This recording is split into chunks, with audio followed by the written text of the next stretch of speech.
Timeless is the third solo studio album from KAYTRANADA. His first solo album since 2019's Bubba. He, of course, released KAYTRANADA as well, which is a collaboration with Aminé, the rapper. A 5-year gap between albums for KAYTRANADA. This album, of course, was hardly anticipated. KAYTRANADA is someone who's built themselves up in the production and DJ scene quite a bit. They've obviously released lots of great songs. I mean, Glowed Up with Anderson .Paak and Got It Good with Craig David were highlights on that 99.9% record. There was also tracks like 10% with Kali Uchis and Go DJ with Sir from the Bubba record. And then there's also been tracks like Intimidated with Her, Nothing Like You with Ty Dolla $ign, and Twin Flame, of course, with Anderson .Paak, which are two tracks, that the latter, that I absolutely love. And I found with this record overall, it was kind of a similar story with KAYTRANADA. The guy knows how to make hits. He has great songs on here, but there is tracks that either don't quite grip you as much or just don't work for me. So we'll kind of go into the highlights. I've got to say the intro Pressure, I do enjoy that. It sets the tone, it builds an atmosphere. It's a good way to introduce you to the record. We then get Spit It Out with Rochelle Jordan, who has these mesmerising and seductive vocals.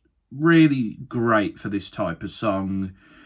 It's got these wavy synths. It's really groovy. It's a great like late night club jam / jam, if you know what I mean. Really enjoy it. Very nice start to the record.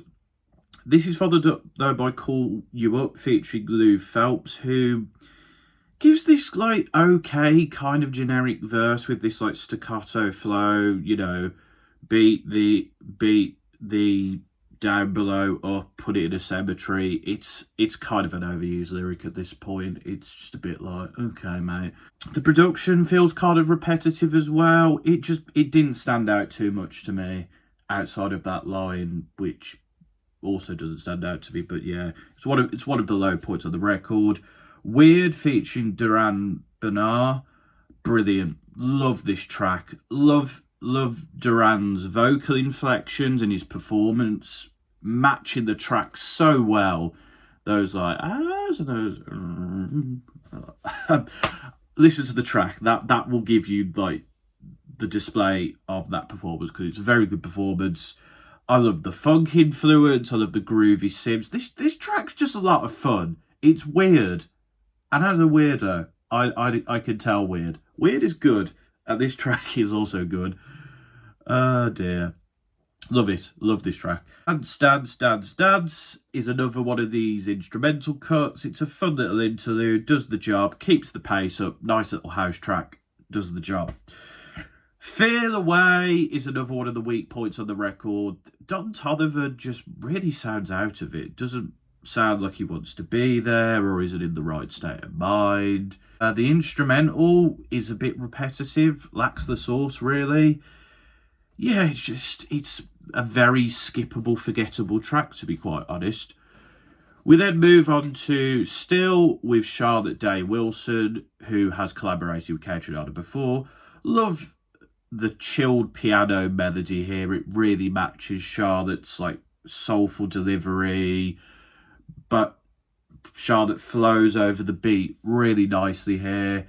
Like, it feels like something you'd hear. It's not jazz, of course, but it feels like something that would fit in like a late night jazz club setting. It's kind of tranquil, has a bit of rhythm to it, great vocals, love it. Video featuring Ravin Lene. I did like it a bit more after going back to it, because Lene has this really great angelic performance and vocalization. It's stunning, really. Reminded me of Neo, to be quite honest. The beat, I didn't get on board with at first, but it has grown to be slightly. It's like this ethereal, otherworldly vibe. I don't think it's KAYTRANADA's best work, but it's decent. It does the job here. A Drip Sweat with Channel Trey. Gotta say, my most disappointing track on the record. Channel Trey has his usual stuff, but he mixes it with this like Playboy Carti style flow that doesn't really do it for me.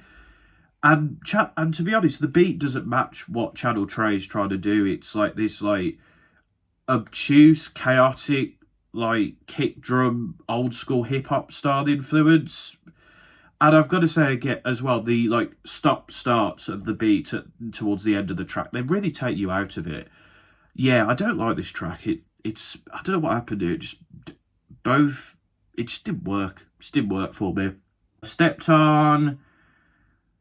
I like the blaring synths, feels more like a club jam. The vocals fit the bassy beat. It's danceable, it's fun, it does the job. Nice little instrument. Well, it is an instrumental cut, but there is vocals on there. I couldn't find who was singing on this, unfortunately, but they did a good job. And then to conclude, due to me, Anderson .Paak brings his usual charisma and personality to the track. Sir has a nice little cameo as well. The beat just, it's all right.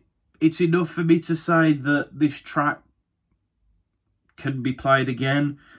But the beat, it's not one of the best beats on the record, I've got to say. Witchy featuring Gambino, one of the tracks I did hear, and Grammy nominated, of course, like the record. It's fun, it's groovy. Gambino gives this like soulful and inviting performance. He hit the high notes as well. I enjoy it. It's not the best track on the record, but it's fun. And I think both artists are trying to bring you into that sort of like, you know, late night club or late night in the bedroom sort of vibe. And then we got Lover Friend featuring Rochelle Jordan, which was released, I think, the end of 2023, start of 2024, I'm not 100% sure. But yeah, nice end to the record. The keyboard synths hook you in, as does Rochelle, who is a great singer, as we've already said. And like the bounce of the drums and the bassiness of it, it's really great track. It's similar in kind of scope as the other Rochelle Jordan track. It's a lot of fun. But once again, with a KAYTRANADA record, I have tracks on here I really enjoy. There's tracks on here which could be improved, but overall I get something from them. And then there's tracks on here that just either don't work for me or don't quite stick the landing. KAYTRANADA knows how to make good music, but he's never had an album for me that's quite stuck the landing or has gone far enough for me to say, wow, this is one of the best electronic albums of the year. Does he deserve to be Grammy nominated? Personally, I've heard a few records that should be ahead of it, but I guess KAYTRANADA is one of the big guys in that scene and he's quite popular. But yeah, overall, this record to me is enjoyable. I'd say it's out of the records on that list, it's one of the better ones. Yeah, it's about 6.5 for me personally. I get it. There is a lot of enjoyable tracks here. Most of what I enjoy here, I'm happy being on consistently or in the background, but there's a few tracks here that just deter things for me, and there is a few tracks that are enjoyable, as I say, but they don't grip me enough. But that's my thoughts on the record. Let me know your thoughts in the comments. See you later.